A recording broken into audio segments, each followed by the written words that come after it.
Hi everyone! In my yesterday's video I talked about the nationalists taking over the Finns party, and now there have been some new developments in the case. And it now seems that our government is breaking up. The National Coalition, which is basically economically right-wing, but they are more corporatist than actual right-wingers, and the centrist party, they are refusing to work with the Finns party now that Halla-aho is in the charge. And they claim that the reason is that they don't have enough shared value base. And Halla-aho actually revealed that it's not really about that, but it's about immigration. When the current government was formed in 2015, the Finns party was in on making the plans for the next 4 years. And in the government plans, it was included that there should be several strictenings to our immigration policy. But the Finns party never followed through with them because they had such weak leadership that they just let it slide. And now that Halla-aho is in charge, he simply said that, okay, I'm going to follow the government plan. I'm not going to start fighting it in any way, but I simply want that it will be followed. That these parts in it which talk about immigration and getting the immigration under control, that they should actually be now instated in practice. And of course the National Coalition and the centrists wouldn't have that. They had obviously planned for the Finns party having weak leadership for the entire 4 years. So they let the immigration policy changes go to the plans because they assumed that the weak leadership would never follow through with them, that the Finns party would never really start demanding that those parts of the contract will be followed. But now that they have a change in leadership and there are actual nationalists in charge, the other two parties got scared. And of course, one thing is that they don't want to be labeled racists or fascists. And working with the Finns party would mean that they would get a lot of criticism for that. And it's so vain virtue signaling to break the government and basically jeopardize years of government work and plans just because these two guys, the leaders of the other two parties, don't want to be called racist. But Halla-aho has been doing this just perfectly. Because I'm not sure if I said it on my yesterday's video, but I said it at least in the comment section that the best choice for the Finns party would be to leave the government and join the opposition. Because now the government is making very unpopular decisions. And even if the Finns party wasn't pushing those changes, they still would get a part of the blame by being in that government and accepting those changes. And they would have a hard time gaining support. But if they are in the opposition, they can first of all regain their credibility, because they lost a lot of popularity in the polls because the leadership was so weak on immigration. But now that they have a credible leadership, they can actually rise in polls again. And if they are in the opposition, they can basically shoot at all other parties and the government with full force. And in that way, increase their support in the very basic populist way by criticizing the line of the government and the other parties. And it seems that the new government will be formed by the National Coalition, the centrists, and the Finns party will be replaced by the Christian Democrats and the Swedish People's Party, which are two minor parties. And both of those are multiculturalists. Like, Christian Democrats have some nationalists among them, but the leadership is very multiculturalist. And the Swedish party, you get the idea of the Swedish-speaking minority if I say that they are basically like the Jews of Finland. Like, Finland does have like a handful of Jews, but they aren't the same way here as they are in the United States.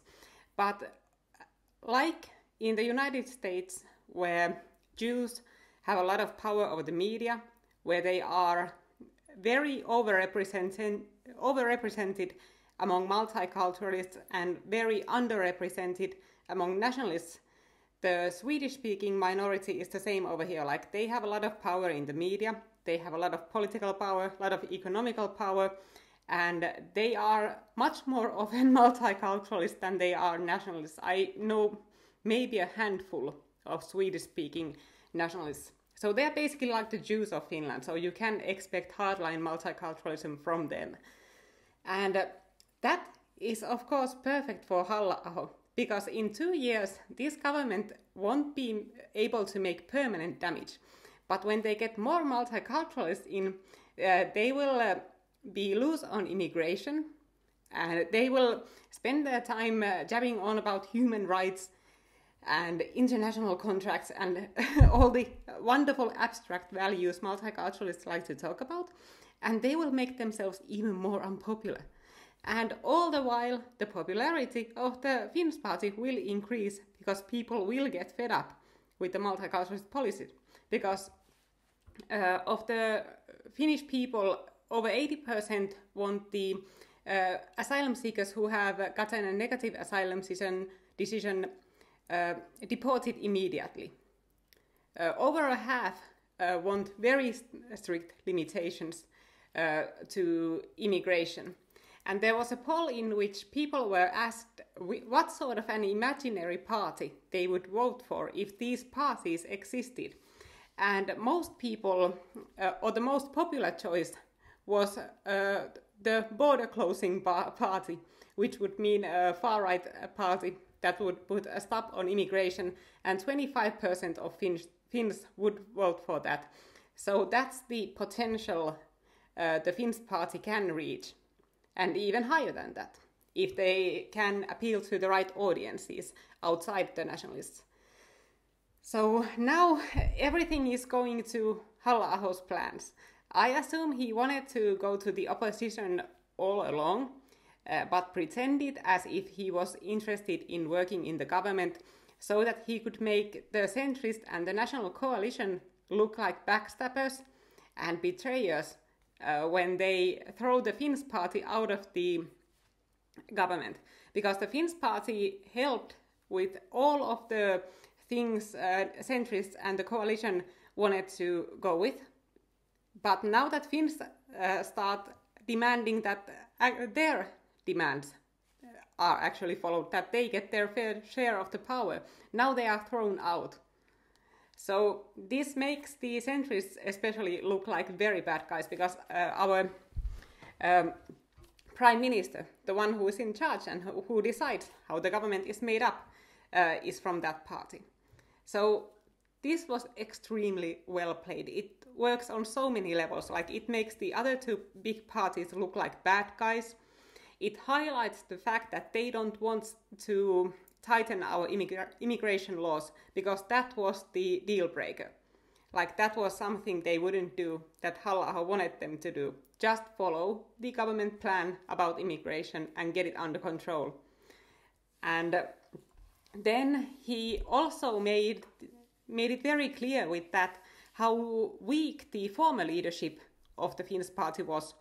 That these two other parties were so surprised that, okay, now these guys have a nationalist in charge, and he actually demands something of us, that he wants to get his share of power. He isn't in the government just to support our plans. He wants his plans to go ahead too. So they were pretty shocked that that was something they didn't expect. So it just goes to show how weak the former leadership was. And I think this will work out for the Finns party very well. That I think in the opposition they can shoot at full force, they can be as populist as they want, they can be as radical as they won't be tied down by the government contracts they have made with the other parties. So they can, for example, call for separation from the EU, fix it.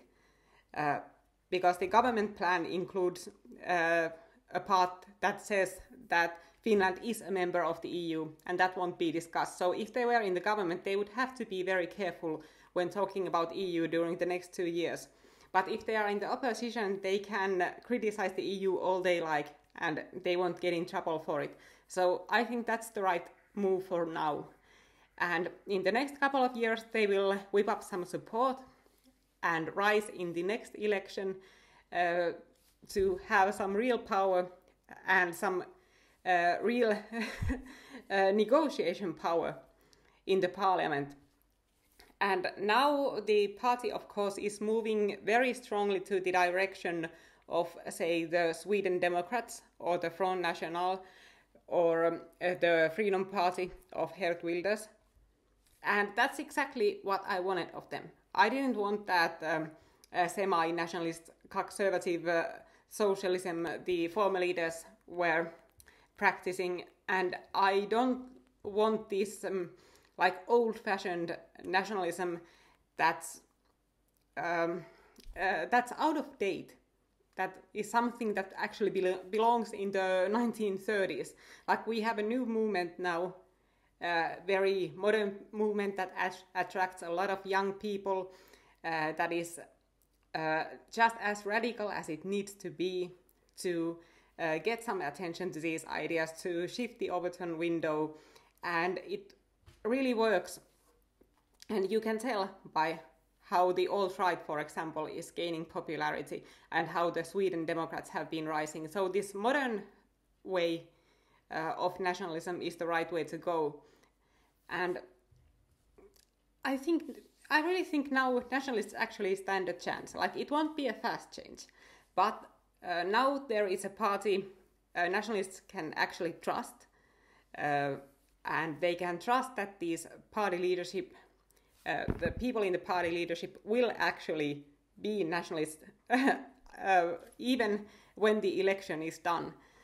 So it will wake up a lot of sleeping voters, and I think the next parliament election will be a very positive thing for us. Well, thank you for listening, and bye.